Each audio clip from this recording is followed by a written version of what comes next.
ओम। आज मैं आपके सामने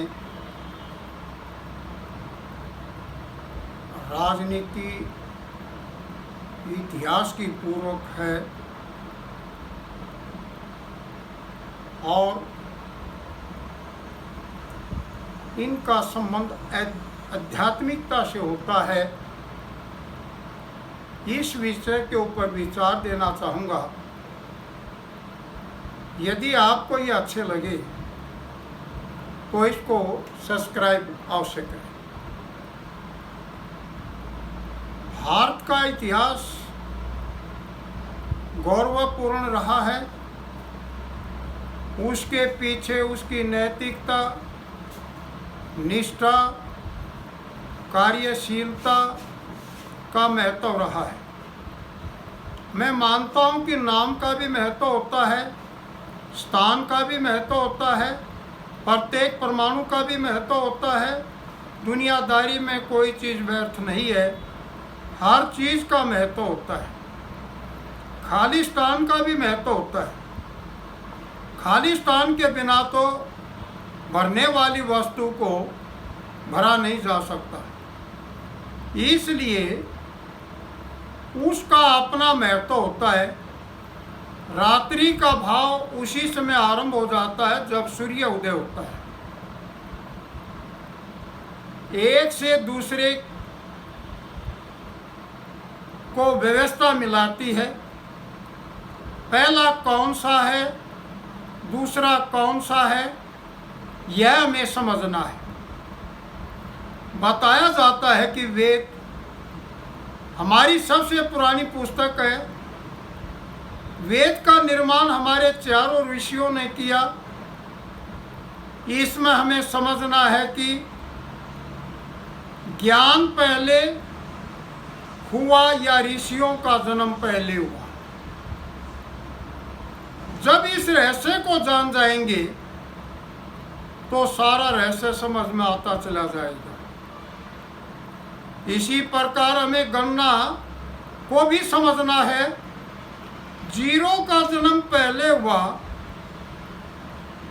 या एक का जन्म पहले हुआ।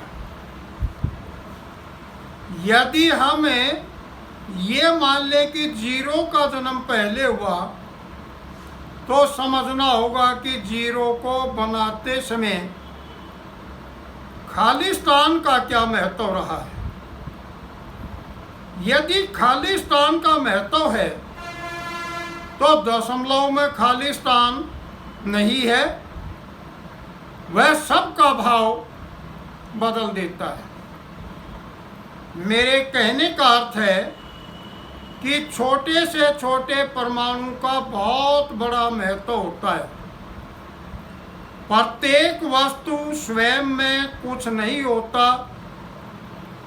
जब दो या अधिक परमाणु मिल जाते हैं तो वस्तु बनती चली जाती है। वस्तु को बनाने में परमाणु और गुरुत्वाकर्षण शक्ति का बहुत बड़ा महत्व होता है। जब गुरुत्वाकर्षण शक्ति परमाणु को मिला देती है तो उसमें भाव का यानी उसके गुण का जन्म होता है। उस गुण से ही सारी पहचान होती है। गुण का होना ही वस्तु की कीमत बनाता है।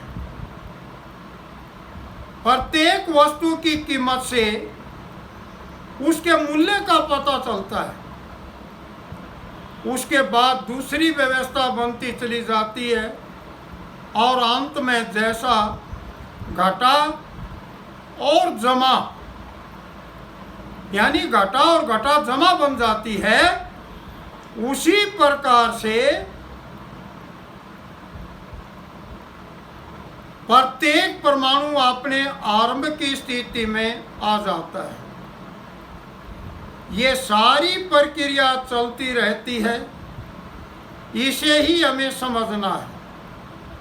आप आसानी से समझ सकते हैं कि मनुष्य का जन्म एक परमाणु से आरंभ होता है, धीरे धीरे मनुष्य का रूप बन जाता है, क्योंकि प्रत्येक परमाणु से तत्व बनता है, तत्व बनता गया।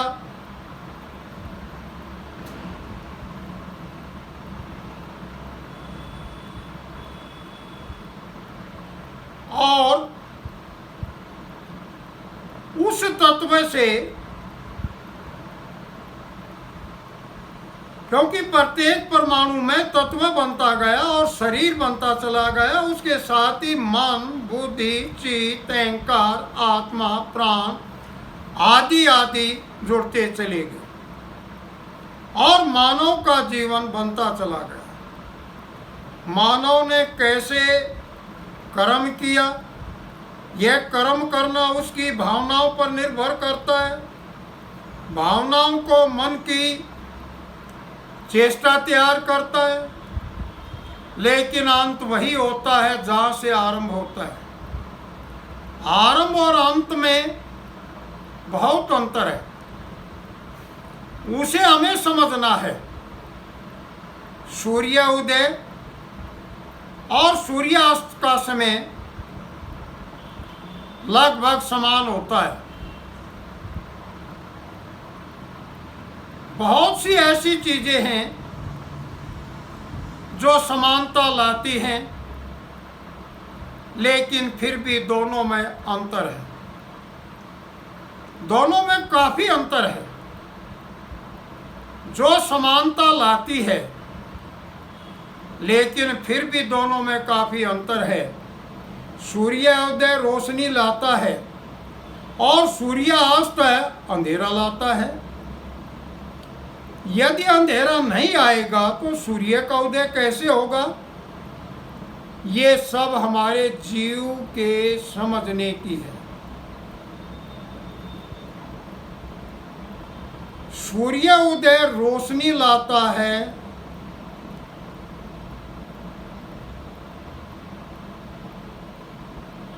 इतना ही नहीं, वह अपना कर्म भी करता है।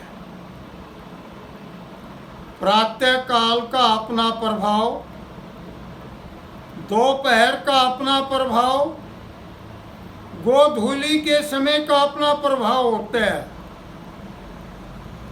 इसी प्रकार रात्रि का अपना आरंभ, मध्य रात्रि का अपना प्रभाव और पौ फटने के समय का अपना प्रभाव होता है। ये सब समझनी होंगी। आप अपने दैनिक जीवन में देख रहे हैं कि झूठ और सच में क्या अंतर है। झूठ एक पाप है, असंतोष है, जबकि सच एक पुण्य है। जीवन में सच संतोष देती है, सदा बना रहने वाली है। सत्य आज भी सत्य है, कल भी सत्य था और कल भी सत्य रहेगा। लेकिन जब हमें सच और झूठ का प्रयोग करते हैं, तब अंतर काफी कम होता है। कई बार तो समझ में नहीं आता कि कौन सी बात सत्य है। जीवन में इन रहस्यों को जानना ही महत्वपूर्ण होता है। मानव कर्म करता है, व्यतीत होता रहता है और इतिहास बनता चला जाता है। प्रतिदिन दिन और रात एक समान दिखाई देती है, प्रतिदिन काम एक समान दिखाई देता है, परंतु भिन्नता है। जब एक समानता की भिन्नता को समझना शुरू कर देंगे तो हर वस्तु का इतिहास भी समझ में आ जाएगा। आज मैं आपके सामने स्वतंत्रता के साथ और बाद के भारत के इतिहास के बारे में चर्चा करना चाहूँगा। आपने पढ़ा कि द्वितीय विश्व युद्ध के समय जापान के ऊपर अमेरिका और उनके साथियों ने हिरोशिमा और नागासाकी के ऊपर परमाणु बमों को डाला। जापान तहस नहस हो गया, जापान के घुटने टिक गए। जापान ने अब दोबारा से अपने आप को स्थापित करना था। उसके पास उसके प्राकृतिक संसाधन नहीं थे। वहां के लोगों को विदेशों में जा करके वहां से संसाधनों को ला करके और फिर जापान का निर्माण करना था। दूसरे देश के संसाधनों को प्राप्त करना आसान नहीं था, बड़ा कठोर था। उसके लिए उनके नागरिकों को राष्ट्रीयता का, उनकी संस्कृति का और नैतिकता का पाठ पढ़ाया गया। ये जीवन के सिद्धांत हैं। इस पर चलकर जापान बहुत शीघ्र ही स्वावलंबी हो गया, समृद्ध देशों में शामिल हो गया। दूसरी तरफ मैं भारत की चर्चा करता हूँ। भारत भी अनेकों सालों तक गुलाम रहा है। गुलामी के दौरान इसे लूटा गया, खसोटा गया, रास्ता भटकाया गया,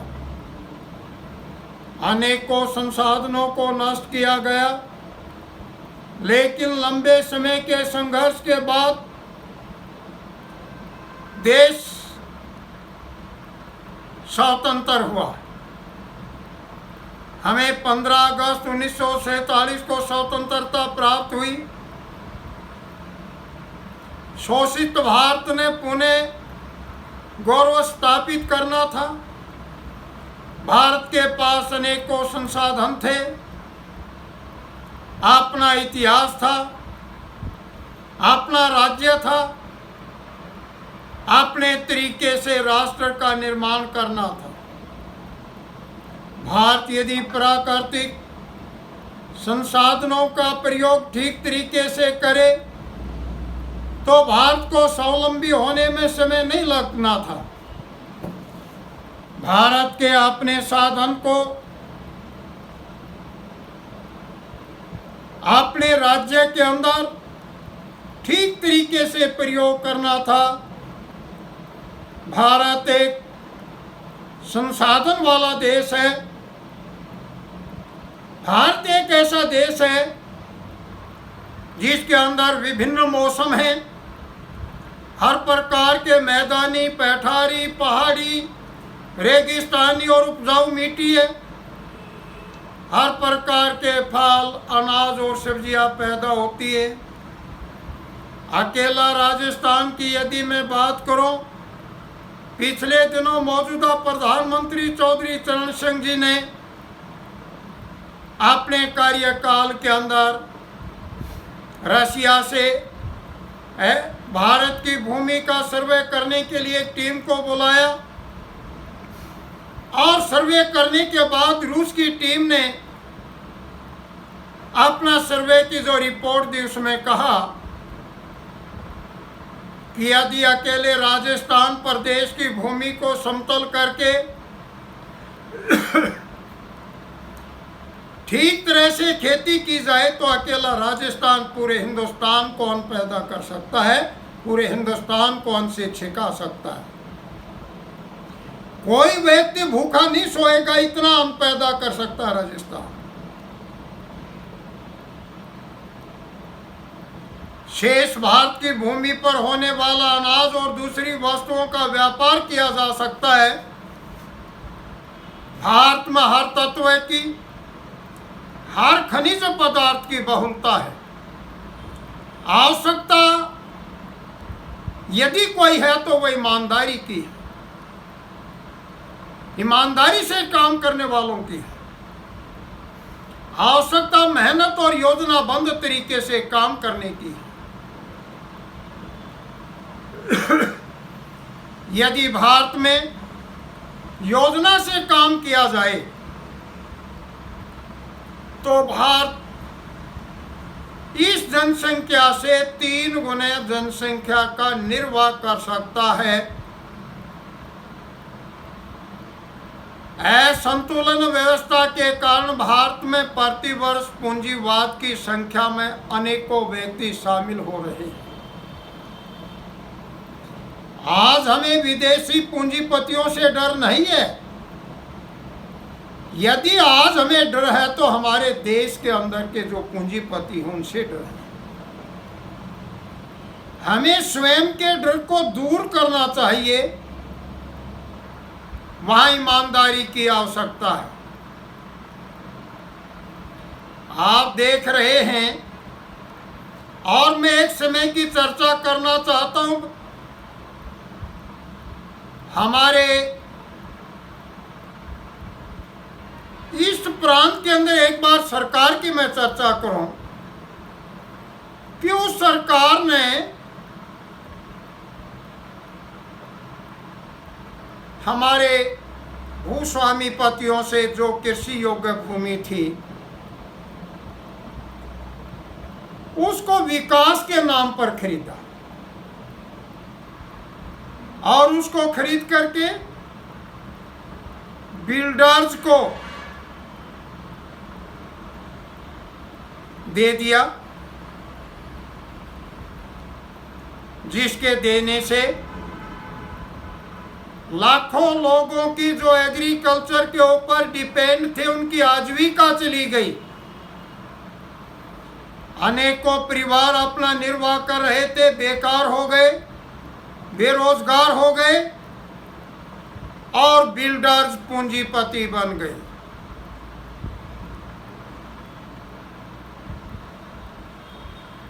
हालात ऐसे पैदा हो गए कि एक किसान ने अपनी 3 एकड़ जमीन दी, जो सरकार ने जिसको एक्वायर किया, और उसके बदले जो पैसे मिले, अब वो किसान ने अपना एक 300 वर्ग गज का प्लाट को खरीदा और उसके ऊपर अपने मकान, जितने पैसे मिले थे मकान बनाने में, वो पैसे लगा दिए। 3 एकड़ के बदले में 300 वर्ग गज में उसका मकान बना, जो एक बहुत सीमित स्थान पर था, और उसके बदले वो बेरोजगार भी हो गया। दूसरी तरफ आपने देखा होगा पिछले दिनों झारखंड राज्य के नीलोपुरा और नीलीपुरा नामक डिस्ट्रिक्ट के अंदर 3 लाख एकड़ जमीन झारखंड सरकार खरीद करके बिल्डर्स को दे रही थी। वहां की जमीन कुछ इस तरीके की है कि भूमि के ऊपर का जो ऐसा है 4-5 फुट का ऊपरली परत भूमि की, वो मिट्टी उपजाऊ है। लोग वहां अपनी खेती करके अपनी आजीविका चलाते थे, खेती के साथ अपना पशुपालन करके वहां अपना निर्वाह कर रहे थे। 4-5 फुट के नीचे वहां पर कुछ तत्व मौजूद है। 1 एकड़ जमीन से मिलने वाले खनिजों की को एक्वायर के बदले किसान को 1 लाख रुपए प्रति एकड़ या कुछ थोड़ा बहुत अधिक या ज्यादा उसको दिया जाता था, और उस जमीन को खरीद करके या एक्वायर करके बिल्डर्स को देना था, भूस्वामीपतियों की बजाय धनी लोगों को देना था।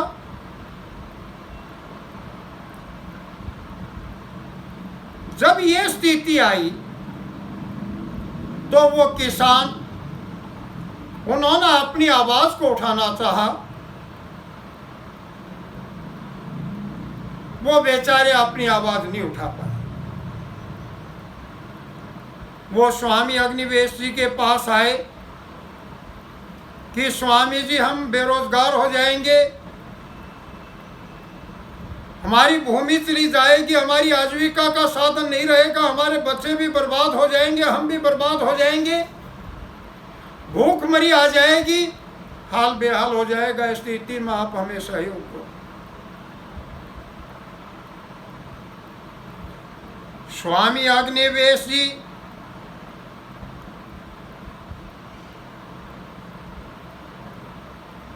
को उन्होंने आवाज उठाने के लिए कहा और स्वामी जी उन्हें पहाड़ी जाति के जो लोग थे, आदिवासी, नीलीपुड़ा डिस्ट्रिक्ट के, वहां पर उनकी आवाज उठाने के लिए गए कि उनकी जमीन की जो एक्वायर की जा रही है वो किसानों के हित के लिए उन्होंने जनसभा करके इस बात को समझाना था। स्वामी अग्निवेश को केवल जनसभा में अपनी बात कहने से ये नहीं रोका गया, बल्कि मार भी खानी पड़ी। इस नीति से